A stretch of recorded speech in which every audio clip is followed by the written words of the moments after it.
Soul Ministry mempersembahkan seri pengajaran kekristenan dengan topik kasih karunia dan Injil. Saya percaya pengajaran ini memberkati kita semua. Tuhan Yesus menyertai. Oke, hari ini ada topik yang benar-benar bagus banget. Saya dibukakan Tuhan, luar biasa banget. Topik sebenarnya yang sering sekali kita yang sering kita dengar, yaitu sebenarnya banyak banget sih, tapi satu-satulah saya kasih ya. Sebenarnya yang semalam yang mengenal banget topik tentang Paskah. Selama ini kita kalau ngomong Paskah, biasanya ngomong soal kematian Tuhan Yesus ya. Paskah, Jumat Agung ya? Jumat Agung berarti Sabtu, Minggunya apa? Kebangkitan namanya apa? Apa ya? Paskah ya? Jadi Jumatnya yang Paskah atau yang Jumat Agung? Berarti Minggunya Paskah? Oke. Jadi sebenarnya kalau Tuhan ngomongnya adalah, kalau ngomong Paskah adalah domba Paskah ya. Domba Paskah berarti kematian Tuhan Yesus. Sebenarnya ada topik yang saya mau ngomong adalah Paskah. Yang kedua adalah topik tentang Injil, iman, dan kasih karunia. Nah, Paskah ini sebenarnya dia termasuk semuanya. Kalau kita ngomongin soal iman, di dalam Paskah juga ada iman. Tapi saya mau ngomong sedikit soal Paskah ya, karena saya kemarin lihat bagus banget. Kenapa saya bilang bagus banget? Ternyata dari sembilan tulah yang pertama, Tuhan nggak pernah ngomong apapun kepada orang Israel. Cuman ngomong, aku akan kirim lalat, dan dari pihak orang Israel, anak-anak Tuhan, tidak ada sedikit pun yang harus dilakukan. Jadi kasarnya menerima kebaikan Tuhan, menerima berkatnya Tuhan.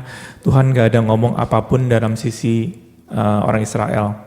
Benar ya, kalau kita cek dari tulah 1 sampai tulah ke-9 nggak ada orang Israel dipersiapkan apapun, tidak ada.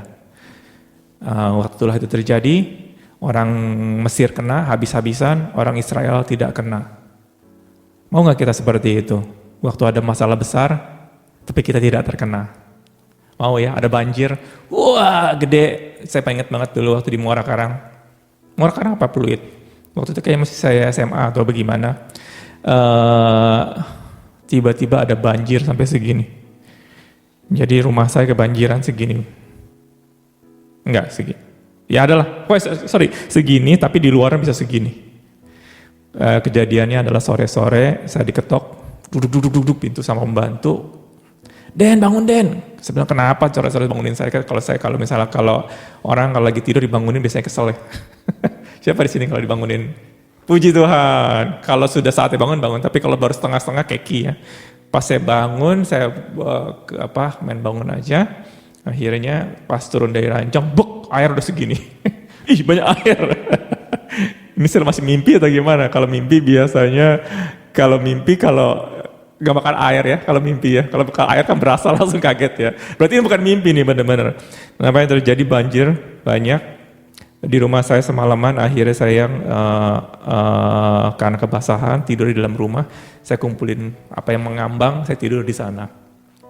Semua banjir. Alangkah hebatnya kalau semua banjir, rumah kita nggak kebanjiran. Hebat ya? Mau nggak kita seperti begitu? Mau dong ya? Kita semua mau seperti itu. Artinya waktu 9 tulah terjadi, orang Israel tidak kena sedikit pun. Tanpa ada iman sedikit pun, tanpa ada harus dilakukan apapun juga. Dan kita sebenarnya mau seperti itu. Artinya kebaikan Tuhan, berkat Tuhan dicurahkan kepada kita, gak ada sedikit pun dari pihak kita. Tuhan bisa lakukan, Tuhan pernah lakukan kepada orang Israel di 9 tulah tersebut. Jadi kalau kita katakan bahwa Tuhan melakukan kebaikan-kebaikan Dia berdasarkan iman kita, ada. Orang Israel mendapatkan berkat karena status dia. Status dia sebagai anak-anak umat-umat pilihan, Tuhan bedakan. Tetapi pada waktu tulah ke-10, ini tulah penentuan. Pada waktu Tuhan tulah penentuan, kenapa saya bilang tulah penentuan? Kalau di tulah pertama sampai tulah ke-9 saya mengatakan bahwa Tuhan sudah melakukan pattern yang sama. Dari tulah pertama sampai tulah ke-9 saya nggak perlu lakukan apapun juga. Jadi pada waktu Tuhan kasih tahu sesuatu, who cares? Kan patternnya sudah sama dari 1 sampai ke 9, tidak perlu apapun yang kita lakukan. Jadi kita cuma hanya menikmati, dan kalau ada tanda petik, ada yang orang ngomong grace, kebaikan Tuhan, kasih karunia Tuhan, inilah semua kasih karunia Tuhan. Dan apa yang terjadi?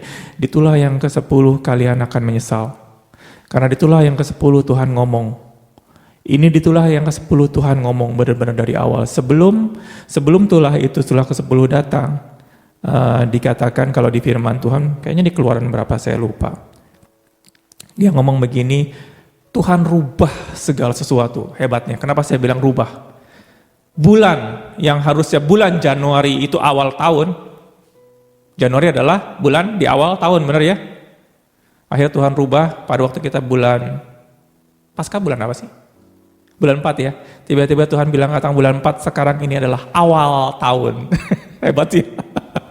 Tuhan, yang tadinya Januari awal tahun, sekarang Tuhan langsung katakan rubah semua. Di bulan 4, bulan Juni adalah bulan nomor 1. Hah? Kenapa Tuhan bisa rubah? April jadi bulan awal. Dirubah semua. Bulan ini adalah tahun awal kalian.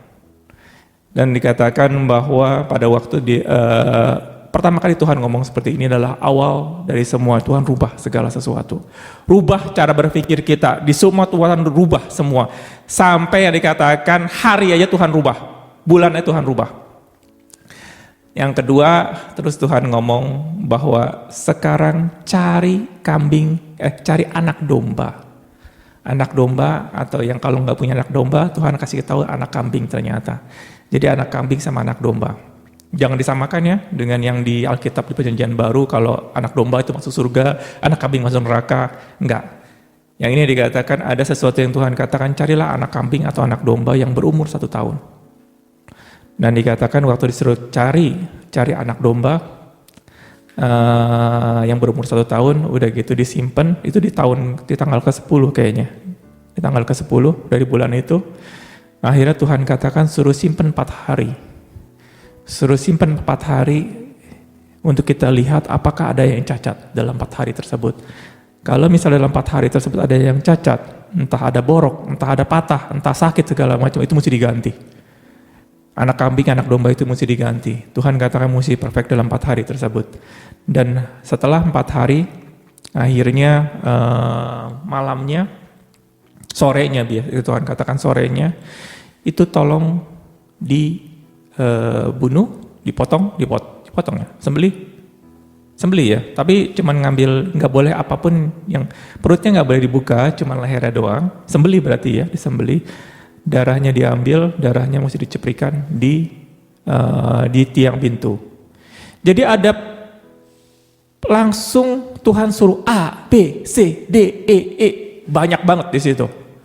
Dan yang terakhir Tuhan katakan sampai dia punya cara makannya pun Tuhan kasih tahu. Saya baru kaget. Kalau kita makan Paskah biasanya gimana sih? Santai ya. Kalau kita pergi di rumah, kalau pakai daster aja. Kalau lagi nggak ini pakai celana pendek segala macam santai. Tuhan katakan saat itu, kamu mau makan Paskah harus pakai ikat pinggang. Ikat pinggang itu adalah dia punya kondisi siap-siap mau pergi. Kenapa? Mungkin baju orang Israel kalau nggak dikasih ikat pinggang nggak bisa naruh sesuatu kali ya, jadi siap-siap buat naruh barang. Terus makan juga harus pakai sepatu, kalau sekarang adalah sepatu skate, sepatu olahraga yang bisa lari kenceng. Kalau kita sepatunya pakai sepatu hak tinggi, mungkin susah kali ya. Tuhan katakan semua kamu harus pakai sepatu olahraga. Terus yang ketiga adalah suruh bawa tongkat. Atau mungkin kalau dikatakan mesti bawa tongkat, mungkin bawa ransel. Mungkin ransel juga suruh bawa. Jadi makannya seperti itu. Ada bawa ransel, ada bawa ini siap-siap, pakai sepatu kets, makan. Makannya pun dikatakan harus dengan buru-buru, nggak ada makan cuman santai. Yuk kita ngobrol dulu, kita tanya, gimana keadaan kamu segala. Makannya pun harus dibilang mesti buru-buru. Kenapa harus buru-buru?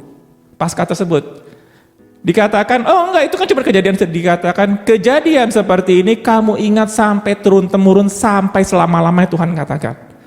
Artinya ini benar-benar luar biasa. Yang ke-10 Tuhan katakan bahwa ada tata cara demi tata cara demi tata cara yang kadang-kadang kita di luar nalar kita. Tujuannya cuma satu, kita benar-benar menghargai apa yang Tuhan mau lakukan malam itu juga. Kali ini yang Tuhan ke-10 bahwa tidak ada, maksudnya adalah tidak ada bagian dikatakan kalau terjadi, kalau Tuhan mau lakukan, enggak, terserah Tuhan.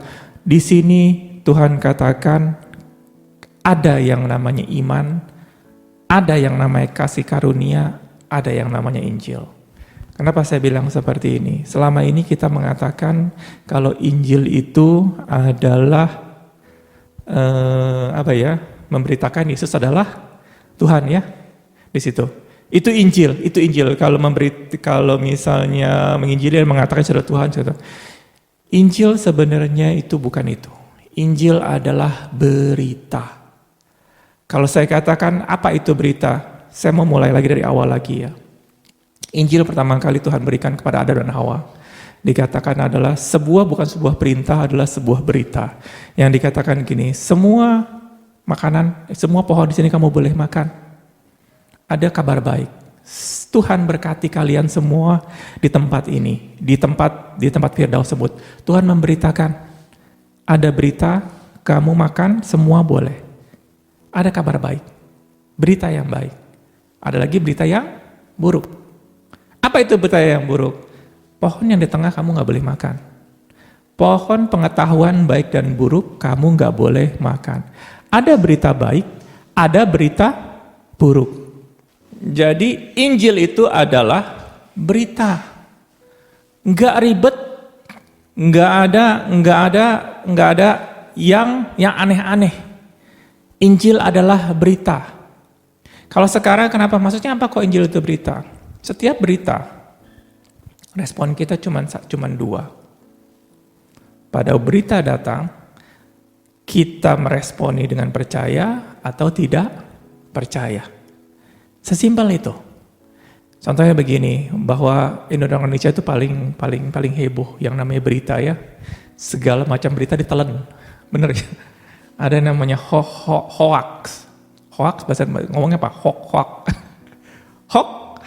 Tulisannya hoax ya. Kalau saya bilang hoax. Oh ya, hoax. Kita hoax. Jadi semua berita, kebanyakan orang percaya.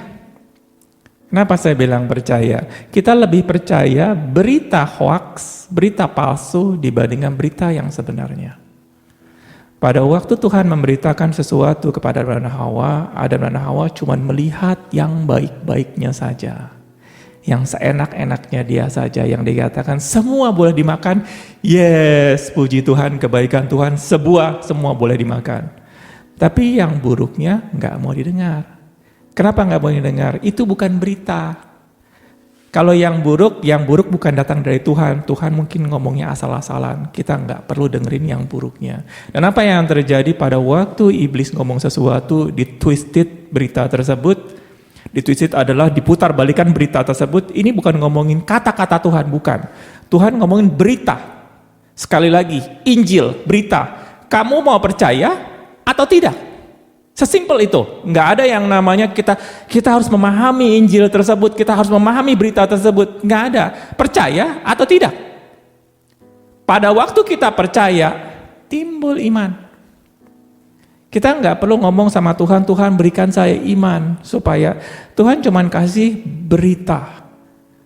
Kepada Adam dan Hawa Tuhan kasih berita, dan yang hebat kalau saya kasih contoh lagi adalah Tuhan memberikan berita kepada Nabi Nuh. Ini akan saya ngomongin apa yang namanya kasih karunia. Kasih karunia pertama kali tertulis dalam firman Tuhan itu di dalam Nabi Nuh. Nuh mendapatkan kasih karunia di barat Tuhan. Kalau Nuh mendapatkan kasih karunia dari Tuhan, kalau saya mengatakan ngomong interpretasi saya, kalau saya jadi Tuhan, Nuh mendapatkan kasih karunia dari Tuhan. Akhirnya Nuh akan dicabut, ditaruh di gunung yang paling tinggi, Udah gitu yang lain saya matiin. Beres urusan kan? Kehendak Tuhan terjadi. Benar dong? Kalau dikatakan, saya sayang sama Nuh. Sayang kenapa? Nggak tahu, saya pisahkan Nuh tersebut. Nggak alasannya apa, saya nggak tahu. Misalnya saya pisahkan Nuh tersebut, ambil, ditaruh di gunung paling tinggi atau dipindahkan ke pulau yang lain. Bisa nggak Tuhan memindahkan Nuh seperti itu? Bisa. Nuh suka nggak seperti itu? Lebih suka lagi. Karena kenapa? Nuh nggak tahu apa Tuhan ngomong. Tuhan memberikan Injil, berita. Dikatakan bahwa manusia sudah semakin buruk dan aku akan menghapuskan seluruh umat manusia. Kalau jalan Tuhan seperti itu, kalau saya jadi, sekali lagi, kalau saya jadi Tuhan, saya ambil Nuh tersebut, saya pindahkan ke pulau yang lain, yang ini saya acak-acak semua. Saya injek kalau gitu, kayak model ada apa, yang Gulliver. Ada Gulliver itu raksasa yang gede, terus ada umat-umat kecil-kecil, saya injek-injekin semuanya biar mati semua, ini beres urusan. Kayaknya lebih simpel seperti itu ya. Kenapa Tuhan tidak memisahkan Nabi Nuh dari orang-orang? Jadi kenapa Nabi Nuh tidak dipisahkan? Tidak dipindahkan ke tempat lain, tetapi tetap di sana. Cara kerja Tuhan nggak begitu. Cara kerja Tuhan adalah tentang yang namanya, sekali lagi Tuhan memberitakan sesuatu. Waktu Tuhan memberitakan sesuatu, itu semuanya mendapatkan hak yang sama. Tidak ada yang namanya pilih kasih. Kalau kita mendapatkan kasih karunia dipilih kasih, Tuhan bukan hakim yang adil. Tuhan memberitakan satu berita, diberitakan kepada semua saat itu, dan yang meresponi cuman satu orang. Kenapa Tuhan nggak memberitahu kejadian tersebut setelah air bah? Biar lebih gampang. Aku akan menurunkan air bah.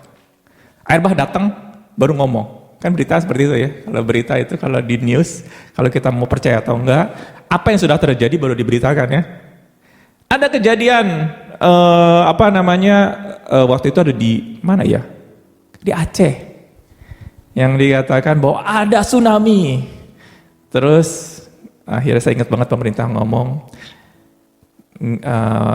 geger kan di Thailand mati banyak puluhan ribu saat itu, katanya di Aceh ada terjadi berita, terjadi tsunami, yang mati cuma 5 orang katanya. Yang di Aceh. Tidak terjadi apapun di Aceh. Apa yang terjadi? Karena semua mau komunikasi putus, jadi 3 tahun, beberapa hari kemudian baru keluar berita tersebut. Yang mati ternyata 1.000, 2.000, 10.000, 30, bertambah sampai 250.000 orang yang mati. Wow ya, itu berita. Harusnya sebenarnya kalau bisa berita seperti itu, semua orang percaya nggak? Percaya, karena sudah terjadi. Sudah terjadi berita tersebut. Tetapi kebanyakan Tuhan sering memberitakan sesuatu yang belum terjadi. Itu memberitakan, namanya Injil.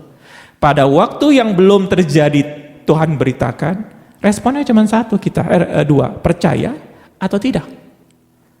Dan yang percaya saat itu cuma siapa? Nabi Nuh. Nabi Nuh yang percaya. Jadi nggak perlu kita datang kepada Tuhan pada waktu Tuhan memberitakan sesuatu, Tuhan saya nggak ngerti, terangkan lebih dalam lagi, berikan saya iman, berikan saya pewahyuan, berikan saya. Tuhan katakan cara kerja Tuhan nggak seperti itu. Cara kerja Tuhan memberitahu sesuatu, kamu mau percaya atau tidak. Sesimpel itu, nggak ada ngejelimet apapun yang harus kita lakukan. Pertama kita percaya atau tidak. Nabi Nuh akhirnya mengatakan bahwa saya percaya. Percaya gimana? Bahwa ada berita buruk dan berita jeleknya. Sekarang saya kasih tahu, Tuhan itu tidak pernah memberikan kepada kita berita yang buruk. Akhirnya saya tanya sama Tuhan, benar nggak ya Tuhan itu tidak pernah memberikan kepada kita berita yang buruk atau rancangan yang buruk? Rancangan yang baik sama rancangan yang buruk. Misalnya kayak gini, Tuhan mengatakan 2 bulan lagi, 3 bulan lagi di Muara Karang ini akan terjadi banjir besar 3 meter. Misalnya, 3 bulan lagi Tuhan ngomong sama saya. Ini bukan dari Tuhan, ini pasti dari iblis. Karena Pak Tuhan merancangkan sesuatu yang buruk, bukan dari Tuhan. Nah saya katakan, bisa dari Tuhan. Kenapa saya bilang bisa dari Tuhan? Bagaimana cara kita meresponi berita buruk tersebut. Orang lain mendengar berita buruk tersebut langsung ketakutan, mati deh gua. Yang satu sembahyang biar mencegah, biar tidak terjadi banjir. Yang satu gimana mungkin berpuasa.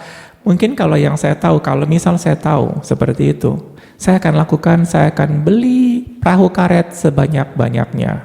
Kenapa? Saya mau jualan nanti di Muara Karang. Saya beli cukar 1 juta, 3 bulan kemudian saya jual berapa? 10 juta. Loh, kok Hengki menikmati menderita keuntungan di atas penderitaan orang lain? Bukan, yang lain nggak ada yang percaya akan banjir tersebut. Kalau percaya mereka juga beli perahu. Bener dong? Dia kumpulkan, atau rumah ini dijual dulu, nanti pas waktu banjir baru saya beli balik lagi. Salah atau buruk? Nggak salah.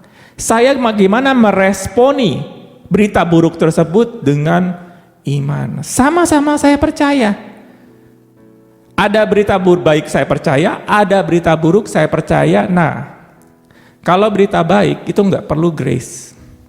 Nggak perlu kasih karunia. Karena tidak akan ada kerugian. Tetapi berita buruk itu kita perlu grace. Kenapa? Kita perlu jawaban yang tepat waktunya, di saat yang tepat, di waktu yang tepat, dan di orang yang tepat. Kita perlu grace. Kenapa? Kalau saya katakan apa itu grace? Grace itu sebenarnya adalah, kalau ini grace adalah kemurahan Tuhan, kasih karunia Tuhan. Kalau saya bilang adalah pertolongan Tuhan yang tepat waktunya.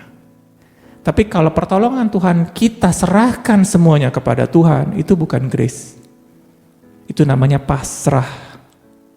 Grace adalah kita melihat, kalau sekarang contoh grace seperti ini. Nabi Nuh pada waktu dia melihat ada satu masalah yang datang akan terjadi, banjir yang besar, dan dia ngomong bagaimana cara menyelesaikannya masalah ini. Akhirnya Tuhan kasih tahu bagaimana cara membuat perahu yang besar tersebut. Memang dikatakan Tuhan yang nyuruh, tapi saya percaya adalah Nabi Nuh juga pasti bertanya gimana saya bisa selamat nggak dalam masalah seperti ini. Sama seperti waktu kejadian Yusuf, waktu Tuhan memberitahu soal berita, memang diberitakan kepada Firaun tentang kejadian 7 tahun kemakmuran, 7 tahun kelaparan. Tapi tanpa Yusuf, orang Firaun juga nggak tahu. Tapi Yusuf akhirnya tahu. Kalau Yusuf tahu adalah yes, saya menerima semuanya. 7 tahun kemakmuran, yes, puji Tuhan. 7 tahun kelaparan, yes, saya terima. Apa yang terjadi? Apa yang terjadi? Tuhan, kasih karunia Tuhan tidak akan kelihatan. Karena kenapa? Kita pasrah dengan rencana Tuhan tanpa kita mau mengerti apa di balik itu semua. Pada waktu kita diberkati biasanya, yes, saya diberkati. Pada waktu kita sembuhkan, yes, saya disembuhkan oleh Tuhan. Tuhan, thank you. Kita nggak ngerti buat apa kita disembuhkan, buat apa kita menerima berkat. 7 tahun kemakmuran, 7 tahun kesembuhan, kalau kita nggak ngerti kesembuhan tersebut, berkat tersebut buat apa, akan habis di dalam 7 tahun kelaparan.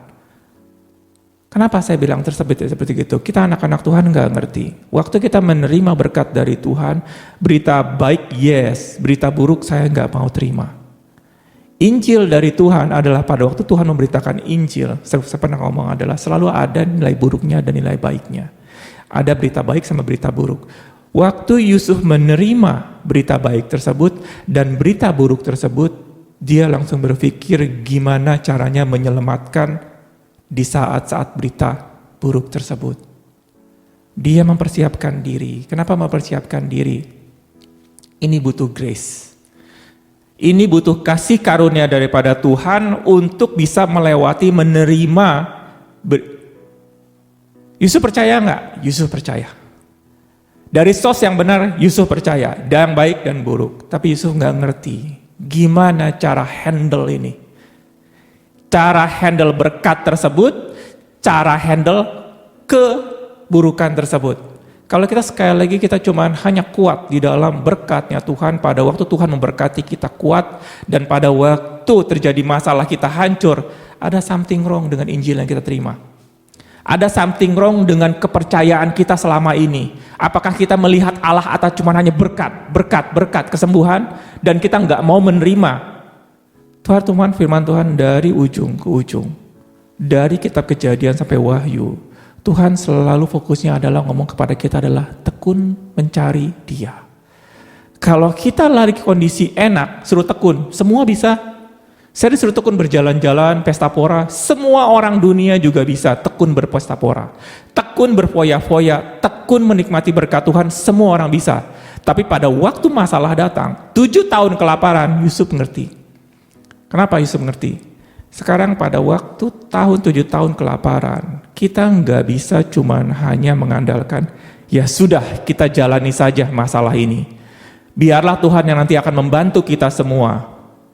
Kalau kita salah melangkah, salah mengambil keputusan, saat itu dikatakan, mungkin Yusuf katakan, oke, 7 tahun kemakmuran, saya mau jualin itu semua, saya dapat kemakmuran, saya akan simpen emas dan perak.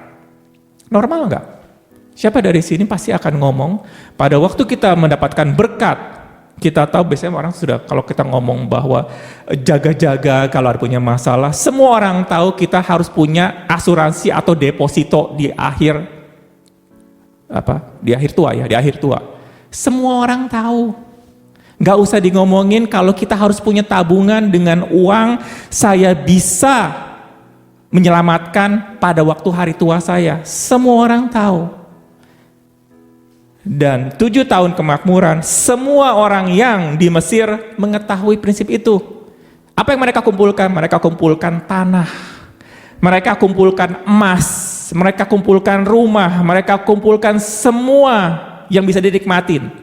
Kalau perlu ngirit deposito segala macam. Apa yang terjadi?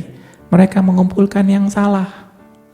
Terkadang daripada kita, pada waktu kita diberkati, pada waktu kita menerima berkat dari Tuhan 7 tahun kemakmuran, kita salah menaruh, mengumpulkan sesuatu. Yang kita kumpulkan yang di dunia ini, yang kumpulkan kita di Mesir. Tuhan katakan kepada waktu yang luar biasa, Yusuf mengumpulkan gandum. Enggak gampang. Kalau saya mengumpulkan, saya selalu kalau ngumpul mendingan saya mengumpulkan emas, tinggal taruh di kantong, beres. Itu gandum kecil bikin gudang itu sulit sekali. Harus ada teknologi untuk ngurusin gimana dalam 7 tahun gandum itu tidak rusak. Itu makanan. Bukan taruh di freezer aja berapa lama hancur. Butuh sekali hikmat minta dari Tuhan, Tuhan gimana cara ngeberesinnya. Akhir Tuhan katakan, Dia tahu saya harus kumpulkan gandum. Sesuatu yang tidak berharga. Saat itu gandum dibuang-buang. Kalau di sini ada orang Medan, ada orang di Sumatera, pada waktu panen raya. Apa? Bukan padi, kelapa sawit. Apa yang terjadi? Dibuangnya benar-benar nggak di luar nalar ya. Gak laku. Orang saya pernah ngelihat waktu itu dibuang ke tengah jalan, saya bilang, ini makanan loh. Ini tuh hasil bumi, dibuang begitu saja hasil kerja. Yusuf ngumpulin itu loh. Yusuf ngumpulin apa yang tidak dilihat oleh orang. Ini dikatakan kasih karunia Tuhan. Kasih karunia Tuhan itu bukan seperti yang kelihatan dari semua orang yang akan lakukan. Kalau kita melihat kasih karunia Tuhan itu pertolongan Tuhan yang sesuai dengan nalar kita, terkadang kalau kita katakan telat. Kenapa telat? Kita salah melangkah. Yusuf saat itu dia ngerti banget bahwa untuk bisa menyelamatkan hidupnya dia dan keluarganya dan banyak orang, dia katakan gandum. Banyak menolak? Banyak yang menolak. Kenapa? Karena mereka nggak percaya. Kenapa saya harus bangun pabrik gede-gede, gudang besar-besar, bikin gudang itu benar-benar mahal biayanya. Menjaga sesuatu yang tidak berguna itu apalagi bikin kesel. Kalau saya menjaga emas, perak, permata, seneng. Kalau di rumah saya taruh di kamar, misalnya di ranjang, di bawah ranjang ada duit, ada emas, seneng nggak? Seneng lah. Sesuatu yang di luar. Tapi kalau suruh masukin padi di bawah ranjang, atau daging kering, ikan asin gitu ya. Biasanya Ibu Yolanda kok suruh ngumpulin ikan asin di bawah ranjang sih keterlaluan banget kok. Gak bisa tidur saya bertahun-tahun. Kenapa? Ini nyusahin diri gitu kan, nyusahin diri. Ngumpulin ikan asin gitu loh. Ngumpulin apa sih yang ngumpulin duit aja saat itu. Yusuf mengumpulkan sesuatu yang tidak dilihat oleh orang dunia. Ini butuh iman. Kenapa? Butuh percaya Kenapa Yusuf melakukan seperti itu? Bukan karena dia penuh dengan pahoyan Tuhan. Bukan karena dia pintar di dalam melihat masa depan. Enggak, dia percaya terhadap Injil. Berita yang diberitakan oleh Tuhan. Hidup kita berubah, itu karena kita percaya berita. Kalau kita katakan, jadi Ko Hengki setiap hari dengerin berita dong di koran. Saya nggak pernah baca koran, saya nggak pernah dengerin berita di televisi. Karena kenapa? Berita tersebut tidak membuat saya lebih baik hidupnya. Pada waktu saya mendengar berita-berita yang nggak benar, emosi saya terganggu. Mendingan saya nggak dengar. Begitu powerfulnya berita ini. Kalau kalian mengenyampingkan kuasa dari berita tersebut, kalian akan jatuh. Kalian akan rugi salah satunya. Berita ini sekali lagi, Tuhan cara kerja, saya udah ngomong. Cara kerja Tuhan, apa benar kok cara kerja Tuhan itu memberikan berita? Sampai ada satu malaikat diberikan tugas khusus ngapain?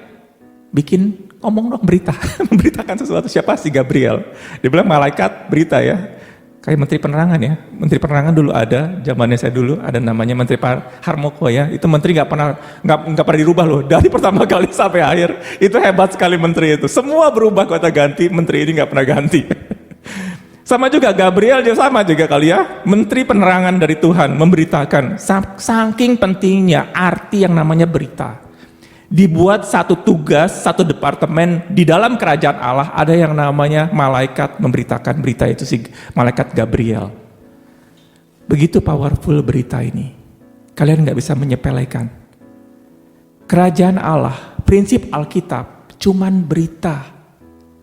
Cuman berita. Pada waktu kalian menerima berita tersebut, mendengar berita tersebut, responnya cuma dua, percaya atau tidak. Bukannya, saya nggak mengerti, tolong dong jelasin lagi dengan pewahyuan yang lain.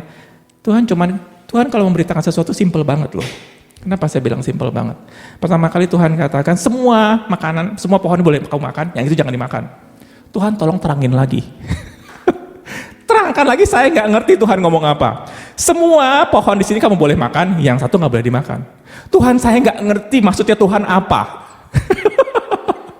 Saya nggak ngerti Tuhan maksudnya apa. Hah? Semua boleh kamu makan, yang satu gak boleh makan. Sesimpel itu. Berita Tuhan, cara kerja Tuhan gak pernah ngejelimet pada waktu dia memberitakan sesuatu. Enggak ribet-ribet banget. Kedua, kepada Nabi Nuh, aku akan menghapuskan seluruh dunia ini dengan air bah. Maksudnya apa Tuhan?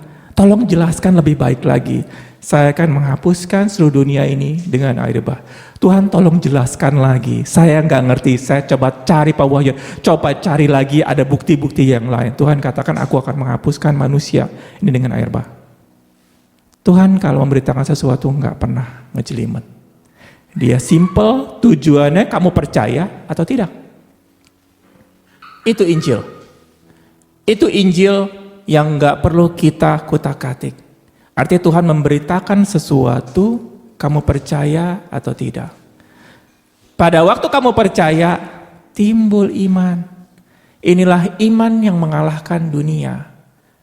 Bukannya kita setiap hari berpuasa, setiap hari mendengarkan Ko Hengki berkhotbah, saya makin lama makin bingung, gitu ya.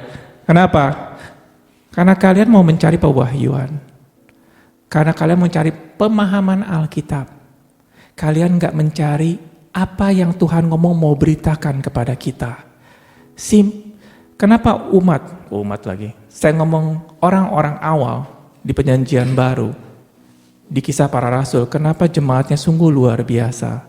Mereka gak punya Alkitab. Jujur, nggak ada perjanjian, nggak ada kitab Matius sampai Wahyu, nggak ada. Mereka pegang buku, ya mungkin nggak selengkap ya, karena mereka juga nggak bisa baca dan tulis. Cuman orang-orang tertentu aja yang bisa, tapi mereka bisa menyerahkan hidupnya bagi Tuhan dan rela mati. Saya nggak habis pikir, kenapa kita yang begitu diberkati oleh Tuhan, yang begitu diberikan kasih karunia oleh Tuhan, lengkap, tapi kita jauh berbeda dengan mereka. Cuman satu, mereka menerima Injil, pemberitaan dari Tuhan, dari para rasulnya, itu lengkap. Dan lengkap pada waktu mereka cuma mau menerima berita, apa yang Tuhan berikan, apa yang Tuhan mau beritakan kepada mereka. Makanya ada yang nabi-nabi, tugasnya nabi cuman satu, memberitakan sesuatu dari Tuhan. Ada berita dari Tuhan, diberitakan. Cuman cuman dua respon kita, percaya atau tidak dengan pemberitaan nabi tersebut. Sesimpel itu. Nabi tersebut nggak perlu menjelaskan. Nah, sekali lagi cara kerja Tuhan, Injil itu adalah berita. Sesimpel itu. Jangan kita kotak-katikan, kita harus meningkatkan iman kita harus kesana kemari. Iman asalnya cuman dari berita. Orang dunia pun tahu.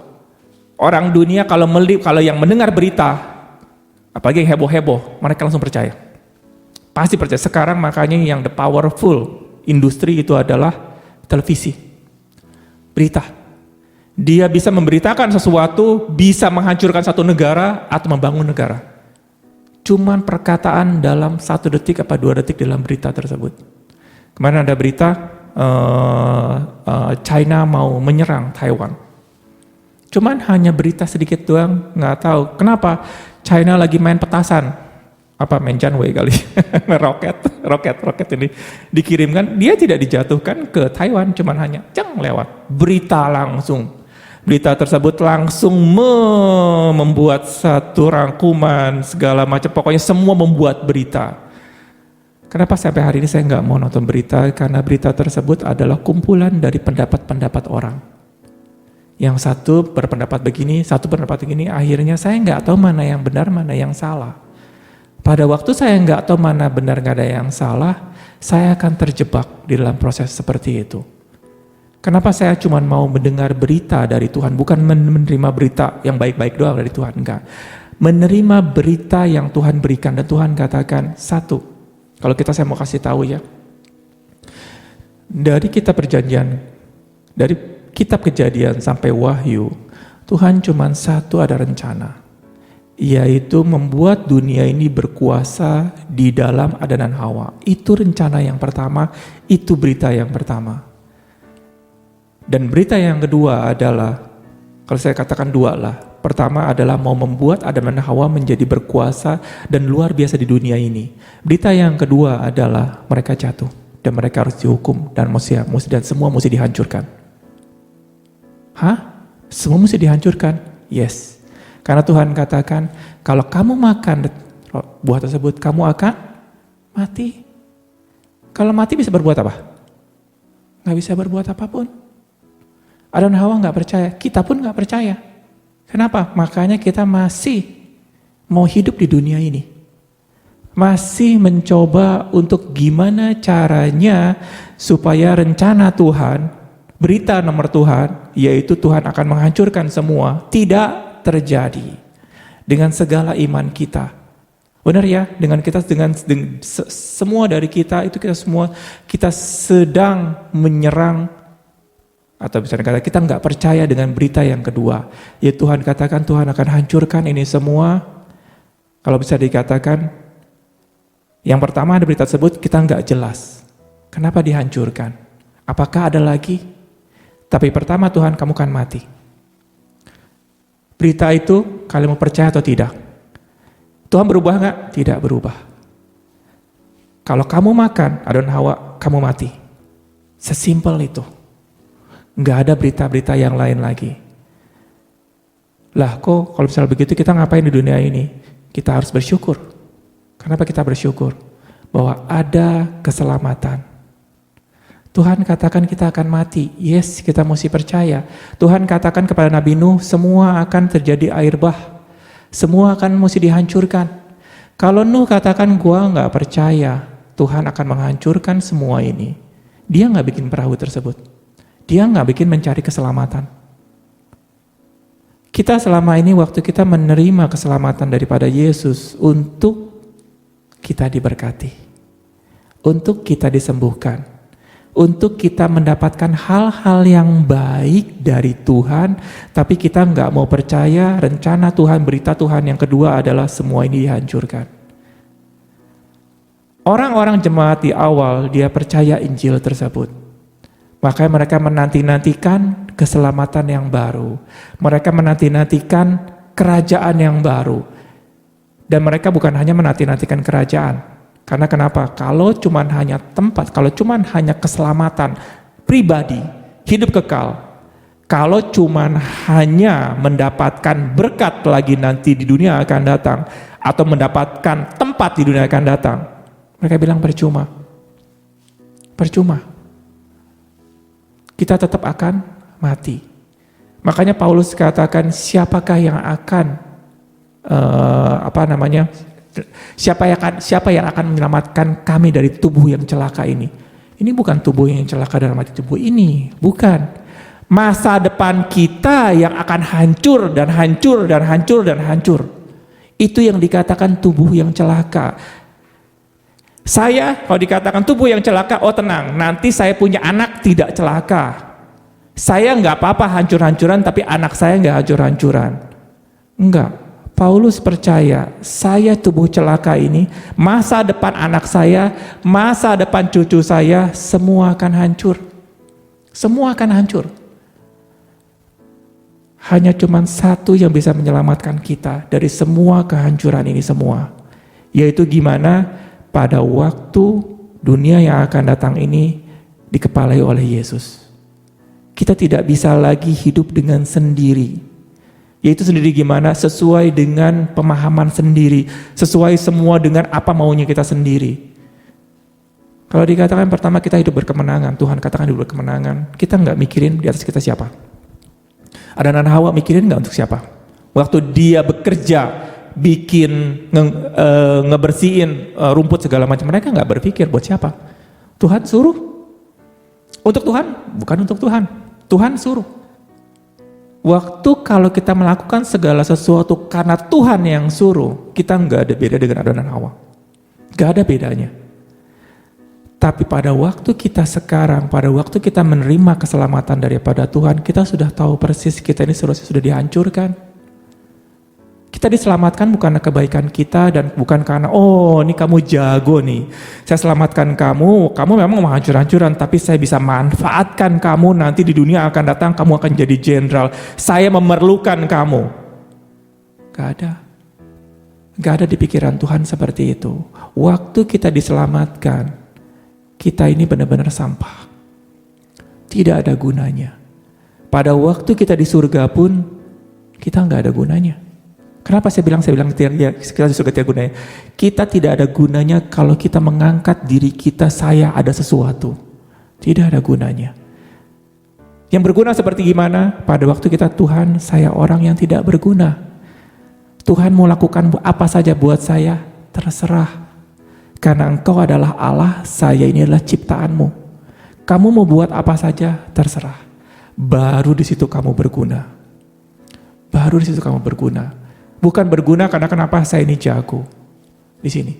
Saya di dunia ini saya bisa punya sesuatu yang luar biasa, saya siapkan buat di dunia akan datang. Yes, Tuhan akan pilih saya nomor 1 karena saya berguna sekali. No. Kita harus percaya bahwa kita ini semua adalah orang yang harus dihancurkan. Percaya gimana pemberitaan Tuhan, berita Tuhan, semua akan dihancurkan. Kalau kita nanti ke surga, di dunia yang akan datang, kita selalu, Tuhan, dudukan saya, tempatkan saya di sebelah kanan Yesus, di sebelah kiri Yesus, saya mau posisi di sana. Tuhan akan katakan kepada kita, apa kemampuan kamu, saya tempatkan kamu di sana. Langsung saya ngomong, oh Tuhan saya bisa bernyanyi, Tuhan saya bisa berkhotbah, Tuhan saya mempunyai, saya dulu waktu di dunia saya bagi-bagikan harta loh ke orang-orang dunia, ke orang anak-anak Tuhan. Saya punya sesuatu. Tuhan katakan tidak ada sedikit pun, faedah pun, apapun yang kita lakukan di sini bisa bermegah di hadapan Tuhan. Tidak ada sedikit pun. Karena kenapa? Kita semua adalah harus dihancurkan. Kita percaya kepada pemberitaan yang kedua, Tuhan katakan semua manusia akan dihancurkan. Maka Tuhan katakan tidak ada seorang pun yang mencari Allah, termasuk kita. Tidak ada seorang pun yang memuliakan Allah. Karena kita mesti percaya kepada Injil yang kedua, Tuhan akan menghancurkan semua. Jemaat yang percaya, jemaat yang pertama kali di dalam Tuhan Yesus, mereka percaya itu. Pada waktu mereka, makanya dikatakan Paskah, tadi dikatakan Paskah. Kenapa waktu Tuhan katakan pada waktu Tuhan katakan menerima keselamatan atau Paskah tersebut, kamu harus siap-siap cabut, pergi dari Mesir. Kamu bukan pakai baju daster, bukan pakai cuman kaos kaki doang, Tuhan katakan kamu mesti siap-siap dan makanannya mesti buru-buru. Katakan nama buru-buru, kamu tinggalkan ini semua, berlari ke sana, berlari ke arah keselamatan. Kita kebanyakan, kita mau santai aja. Kenapa? Belanda masih jauh. Kalau saya dikatakan seperti itu, kenapa saya nggak mau? Kalau orang-orang tahun 45, kalau lagi berperang, yuk kita siap-siap berperang, musuh mau dekat. Kita katakan tenang aja, Belanda masih jauh, yuk kita main dulu. Saya dulu SMA seperti itu, kalau misalnya teman-teman, buruan kita mesti buru-buru nih, mesti beresin kerjaan ini. Tenang aja, Belanda masih jauh. Selalu kita katakan tenang saja, Belanda masih jauh. Tuhan pada waktu menyuruh kita waktu kita menerima Paskah tersebut, dikatakan kita harus buru-buru mengambil dan cabut, meninggalkan ini semua. Kenapa suruh meninggalkan ini semua? Karena Tuhan mau hancurkan ini semua. Sama seperti Sodom dan Gomora. Waktu malaikat itu dia komplain sama Lot ya. Pada waktu Lot itu berlambat-lambat. Hal sama di dunia yang sekarang ini. Itu kejadian sama seperti Sodom dan Gomora. Tuhan akan hancurkan semua. Tapi kita nggak percaya. Tuhan akan membuat dunia ini akan menjadi lebih baik. Kalau memang itu tanda-tandanya ada, tolong kasih tahu ke saya bahwa dunia ini menjadi lebih baik. Tidak. Dunia semakin lebih buruk, lebih buruk, lebih buruk. Karena kenapa? Mereka nggak percaya kepada Tuhan bahwa Tuhan akan menghancurkan ini semua. Nggak percaya. Mereka percaya sudah Tuhan, yes, mereka percaya. Berita baiknya, berita buruknya mereka nggak percaya. Kalau kita beritakan soal penghakiman di gereja seperti ini, bubar. Gereja bubar. Kenapa? Yang baik-baik saja yang diberitakan. Kenapa? Orang nggak kuat menerimanya. Bagaimana orang tidak kuat menerimanya? Karena kita nggak mau memberitakan Injil secara utuh. Injil pertama kali Tuhan katakan, kamu boleh menikmati ini semua. Tapi kalau kamu makan, kamu mati. Ada sesuatu berita buruknya. Di dalam Yusuf waktu diberitakan Injil sama Tuhan, 7 tahun kemakmuran, 7 tahun kelaparan, dua-duanya diberitakan.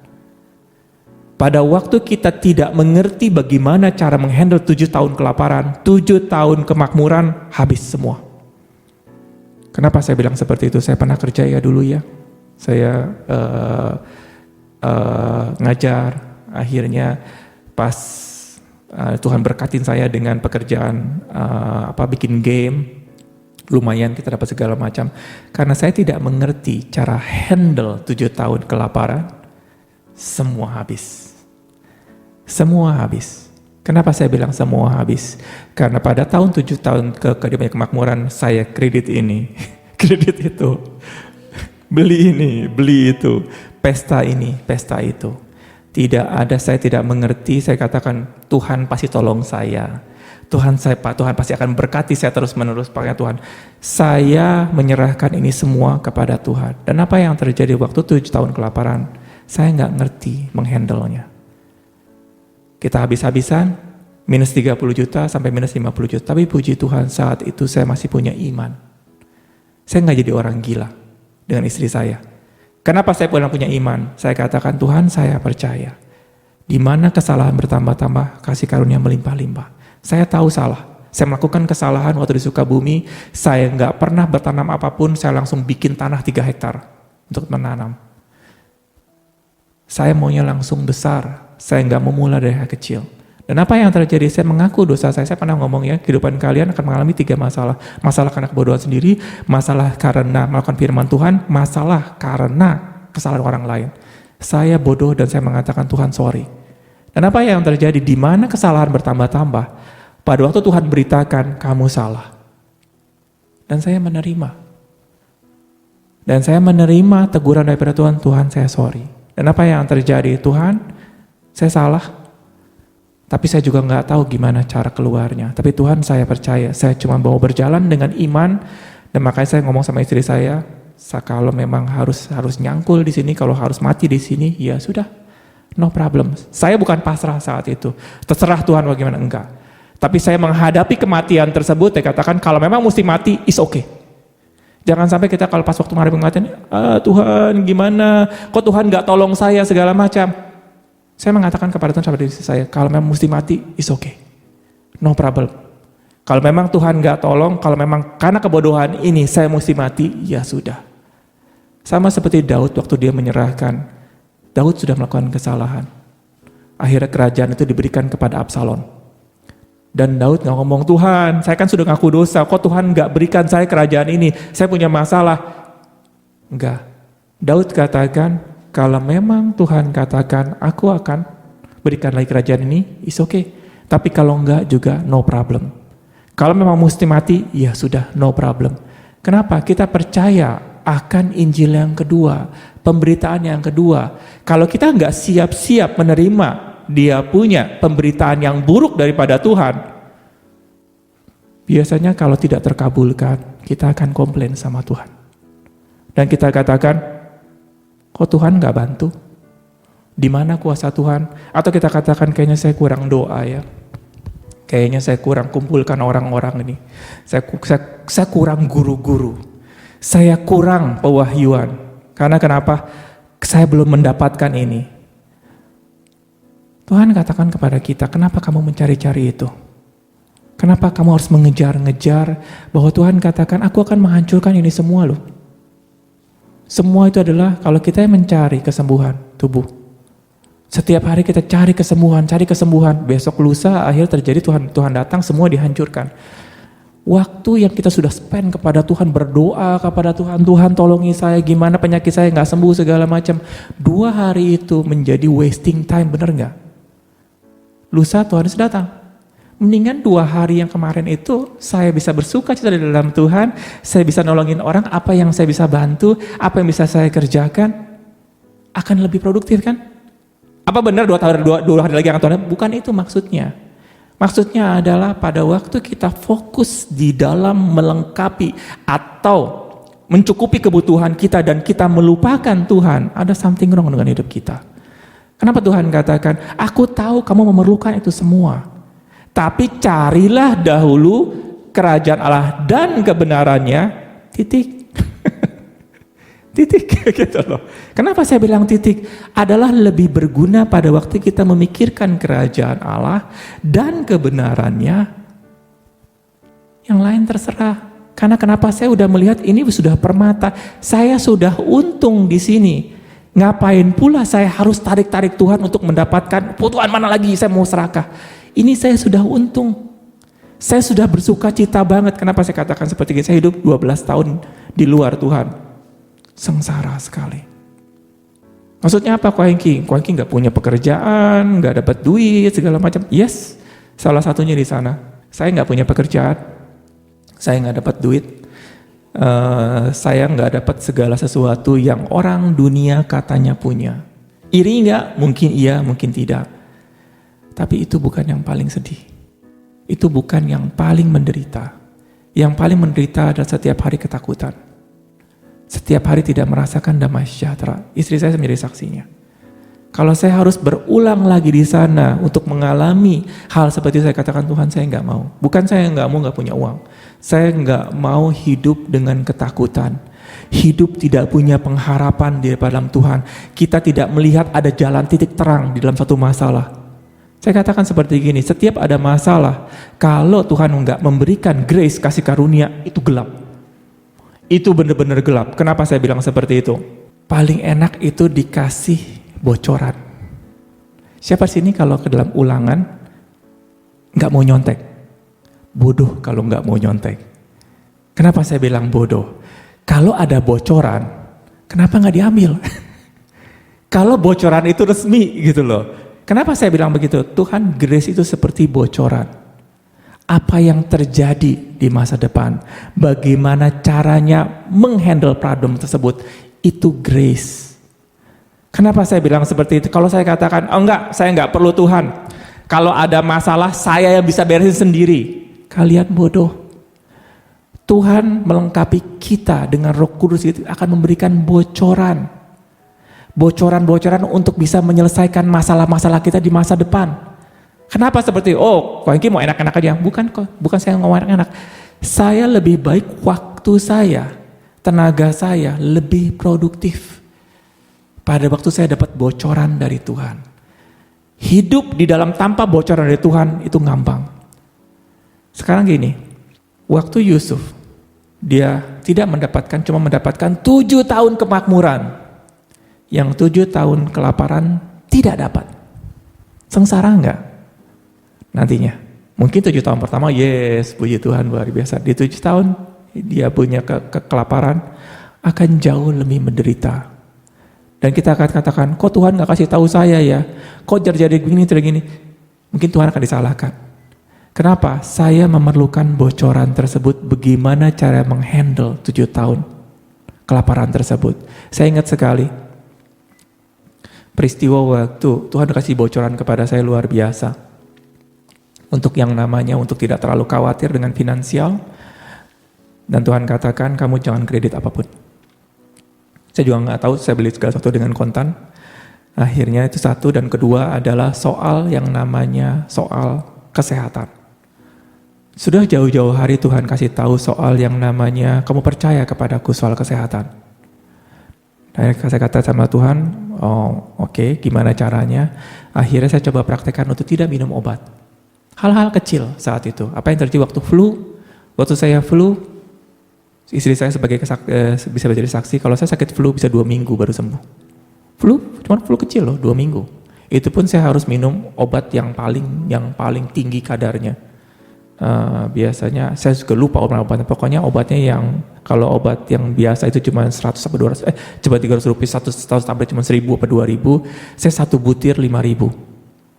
1 butir 5000. Saya mesti minum pagi dan sore apa gimana. Tapi semenjak itu akhir Tuhan katakan, kamu harus belajar iman tentang kesehatan tersebut. Dan apa yang terjadi? 10 tahun saya belajar dengan Aling. 10 tahun saya belajar di dalam Tuhan. Udah jatuh bangun. Kadang-kadang saya juga gak kuat harus minum obat. Tapi dalam perjalanannya tiba-tiba COVID datang. Kalau misalnya saya gak pernah berlatih dulu, waktu COVID saya takut diminta ampun. Kenapa? Siapa dari sini kalau ketemu penyakit tidak down? Semua pasti down. Seluruh dunia down. Semua gak mau keluar. Tapi saat itu karena saya percaya kepada Tuhan, saya nggak ngalamin masalah itu. Saya nggak ngalamin ketakutan di dalam COVID. Kenapa seperti itu? 7 tahun kelaparan. Tuhan mempersiapkan kita bagaimana cara menghandle 7 tahun kelaparan. Itu apa? Itu juga Injil. 7 tahun kemakmuran juga sama. Kalau saya dulu, saya tidak mengerti bagaimana cara menghandle prosperity itu. Sekarang pun akan hancur. 7 tahun kelaparan, kita pun akan hancur. Tidak menjadi, kalau saya tidak berbekas, kalau dalam firman Tuhan katakan. Tuhan akan membuat 7 tahun kemakmuran begitu luar biasa, tapi pada waktu 7 tahun kelaparan tidak berbekas. Lembu yang begitu gemuk dimakan oleh lembu yang begitu kurus. Dan lembu yang kurus itu tidak berbekas sedikit pun. Tidak kelihatan tanda-tandanya kalau dia dikasih makan sedikit pun. Sama juga kita. Di dalam Injil Tuhan, kita bisa menerima Injil itu sebagai full. Kalau kita hanya menerima Injil itu karena Tuhan memberkati kita, karena Tuhan menyembuhkan kita, karena Tuhan akan menolong kita senantiasa, pada waktu nanti ada masalah dan kelihatannya tidak terselesaikan, kelihatannya di sini katakan ya, apa yang terjadi? Semua 7 tahun kemakmuran ini tidak akan berbekas. Saya pernah ngalamin. Semua apa yang saya pelajarin itu hancur karena saya nggak siap menerimanya. Saya nggak siap menerima 7 tahun kelaparan ini. Artinya siap gimana? Bukan menerima, bagaimana cara saya menghandle 7 tahun kelaparan ini. Caranya gimana? Perlu grace, perlu bocoran daripada Tuhan. Kadang-kadang kita salah melangkah. Sekali lagi, iman yang pertama adalah pekerjaan atau iman yang paling bawah adalah urusan soal uang. Itu nomor 1. Kalau kalian tidak pernah mau melakukan dengan uang kalian, nonsen. Yang kedua adalah makanan. Makanan. Kenapa? 2 hal ini. Kenapa Tuhan katakan selalu namanya berpuasa? Bukan untuk kita menjadi wow, kita menjadi kayak yang bisa baca. Untuk kita bisa mempersiapkan 7 tahun kelaparan ini. Dengan berpuasa kalian menerima bahwa iya ya, ternyata saya ini juga nggak luput dari kesalahan, nggak luput yang namanya penderitaan. Kalau kalian nggak kuat soal makanan, karena saya katakan seperti ini ya. Kenapa saya ngomong seperti ini? Kita kebanyakan mau menerima cara-cara Tuhan, cara-cara yang sesuai dengan kita.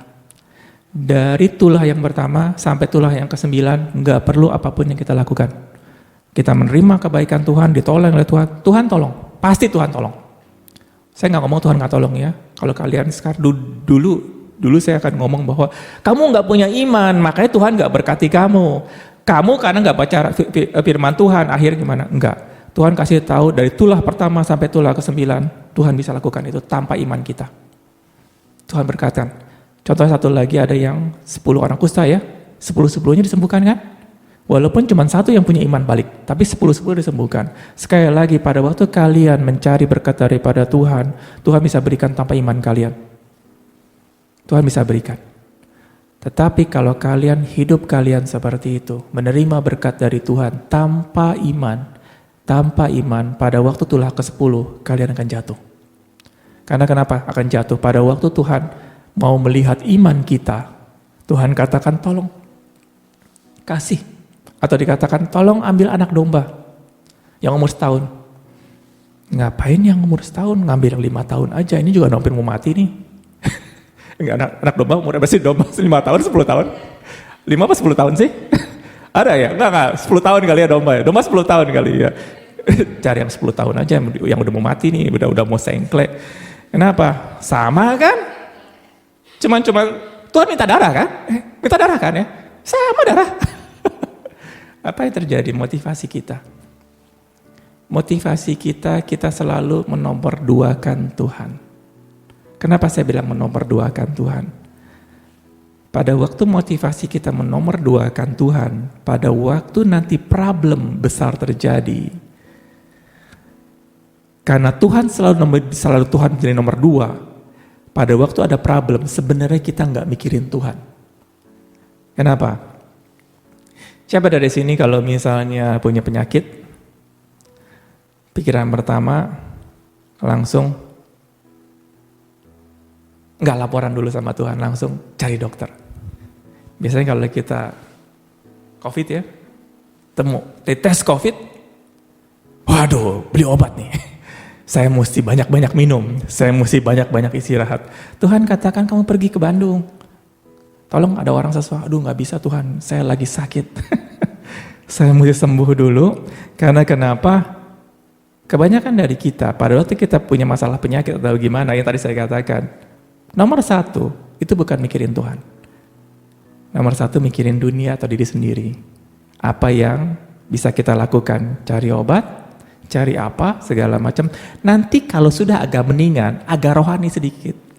Apa yang Tuhan mau ngomong pada hidup saya ya? Cari Tuhan, saya sudah minum obat ini, saya sudah ke dokter, ternyata belum sembuh. Kita cari Tuhan.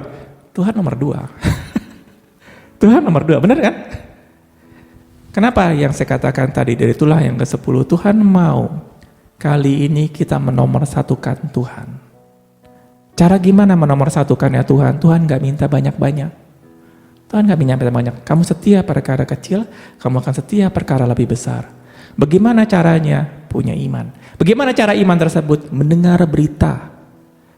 Mendengar berita. Sesimpel itu. Apa itu berita? Apa yang Tuhan mau ngomong buat kita, beritanya apa? Kalau kita terlalu banyak dengerin berita di televisi sama koran, biasanya kita rancu. Kenapa? Waktu Tuhan katakan bahwa aku akan memberkati kamu. Sekarang buka usaha di sini. Tuhan mau banjir. Ini lagi mau kerusuhan. Ini tempat seperti kenapa saya kemarin nonton TV. Saya jujur pada waktu saya buat yang punya ke Sukabumi. Kalau saya dengar banyak berita segala macam, saya nggak pergi loh ke Sukabumi. Karena saya nggak tahu situasi Sukabumi seperti apa waktu Tuhan katakan ikut Sukabumi. Yes, ikut Tuhan ke Sukabumi. Saya nggak tahu kalau di sana itu kental sekali dia punya ini. Saya nggak tahu. Saya nggak tahu kalau mereka di sana itu begitu nggak tahu sama sekali. Memang kadang nggak tahu lebih enak ya. Kalau saya tahu banyak berita-berita, mungkin saya katakan Tuhan, ngomongnya bukan Tuhan, gitu kan, selalu ngomong ke Tuhan, tolongi saya, kenapa begini begitu. Sebenarnya kita nggak perlu minta tolong, kalau kita nggak tahu, benar kan?